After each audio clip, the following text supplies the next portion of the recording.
Hello, this is Jana, and welcome to Story Nori. We are here with an amusing story from the Punjab in the north of India. As it happens, we are recording this on the 15th of August 2022, which is the 75th anniversary of India's independence from Britain. Cities across India are holding parades and events featuring soldiers, elephants and dancers. Buildings are lit up in the orange, white and green of India's national flag. We know we have lots of listeners in India, so happy Independence Day. You may perhaps know that my family come from India. In fact, they come from Punjab, where this story is from.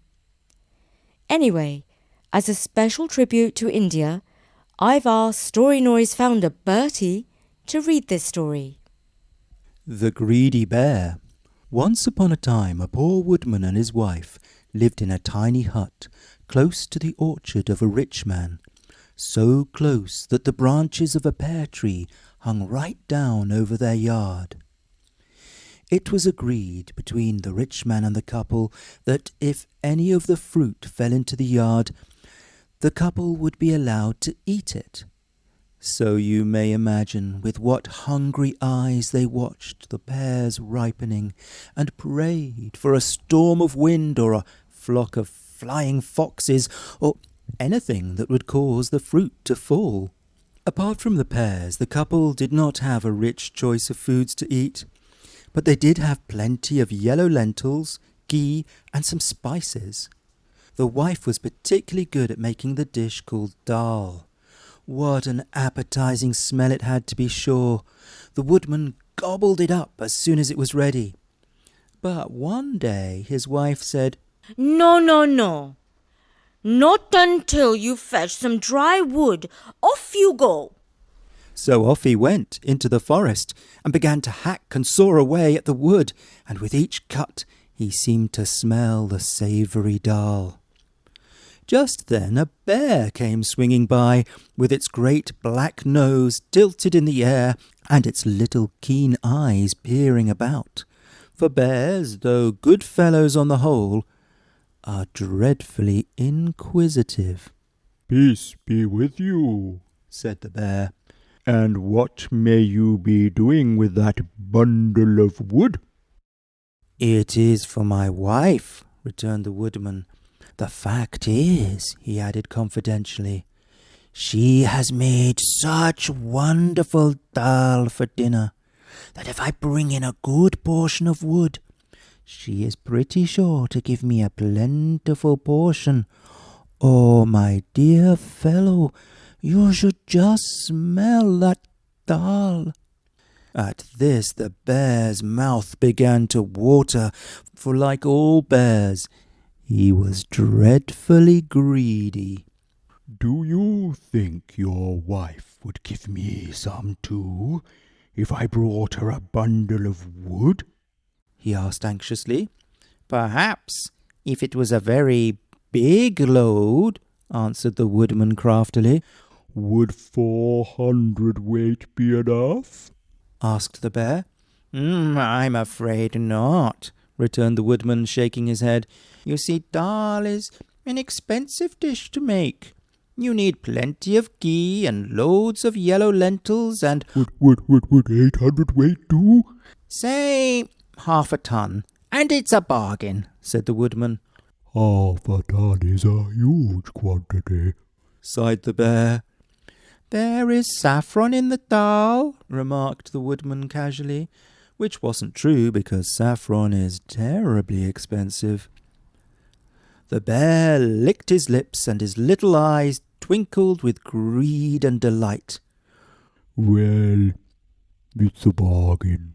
Go home, Smartish, and tell your wife to keep the dal hot. I'll be with you in a jiffy." Away went the woodman in great glee to tell his wife how the bear had agreed to bring 1/2 ton of wood in return for a share of the dal. That bear will surely be greedy, like all bears, and eat your supper if you aren't careful. At this the woodman became quite pale. In that case, we had better begin now and have a fair start. So without more ado, they sat down on the floor with a brass pot full of dal between them and began to eat as fast as they could. Remember to leave some for the bear, said the wife to the husband, speaking with her mouth crammed full. Certainly, certainly, he replied, helping himself to another handful. my dear, cried the husband a little later when his mouth was so full that he could hardly speak.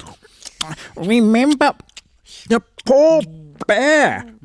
Certainly, certainly, my love, returned the wife, taking another mouthful.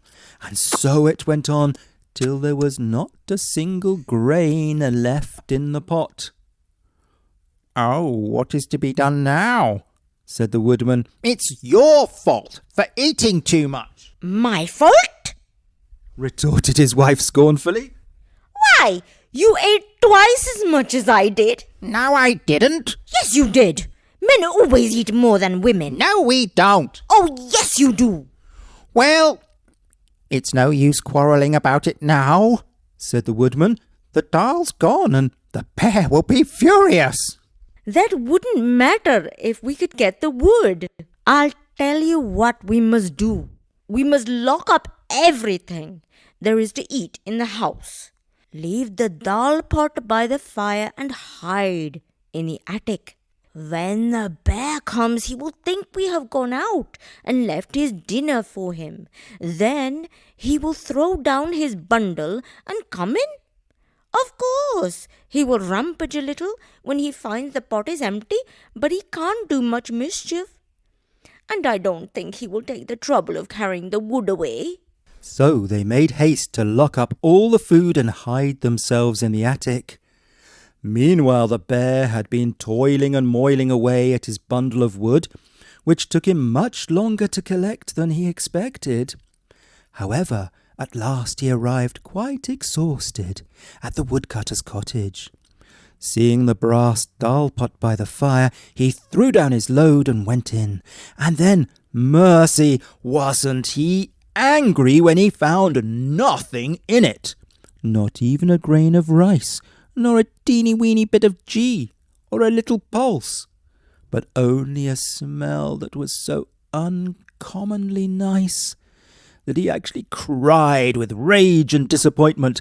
He flew into the most dreadful temper. But though he turned the house topsy-turvy, he could not find a morsel of food. Finally he declared that he would take the wood away, but as the crafty wife had imagined, when it came to the task, he did not care, even for the sake of revenge, to carry such a heavy load. I won't go away empty-handed, he said to himself, seizing the dal pot. If I can't get the taste, I'll have the smell. Now, as he left the cottage, he caught sight of the beautiful golden pears hanging over into the yard. His mouth began to water at once, for he was desperately hungry, and the pears were the first of the season. In a trice he was on the wall, up the tree, and gathering the biggest and ripest one he could find, and he was just putting it into his mouth when a thought struck him. If I take these pears home, I will be able to sell them for ever so much to the other bears, and then I'll be able to buy some dal. Ho, ho, ho, ho, ho. I shall have the best bargain after all. So saying, he began to gather the ripe pears as fast as he could and put them into the pot. But whenever he came to an unripe one, he would shake his head and say, No one would buy that, yet it is a pity to waste it. So he would pop it into his mouth and eat it, making wry faces as it was very sour. Now all this time the woodman's wife had been watching the bear through a crack and holding her breath for fear of discovery. But at last, with the attic being rather dusty, just as the pot was quite full of golden ripe pears, out she came with the most tremendous sneeze you ever heard. Achoo! So the bear, thinking someone had fired a gun at him, dropped the pot in the cottage yard and fled into the forest as fast as his legs would carry him. The woodman and his wife got the doll, the wood, and the lovely pears. But the poor bear got nothing except a very bad stomachache from eating unripe fruit. And that was the story of the greedy bear from the Punjab in India, though perhaps it was the two humans who were more greedy. In fact, I feel rather sorry for that hungry bear. And I just want to give a special shout out to Sarah from India, who is visually and hearing impaired. She reads our stories using a braille display called Orbit Reader 20. So Sarah, I hope you enjoyed the story, and I'm wishing you a very happy Independence Day. Thank you, Bertie, for that story from India. All my family, both here in Britain and back in India, are very excited about India's 75th year of independence. We want to wish everyone in India Happy Independence Day!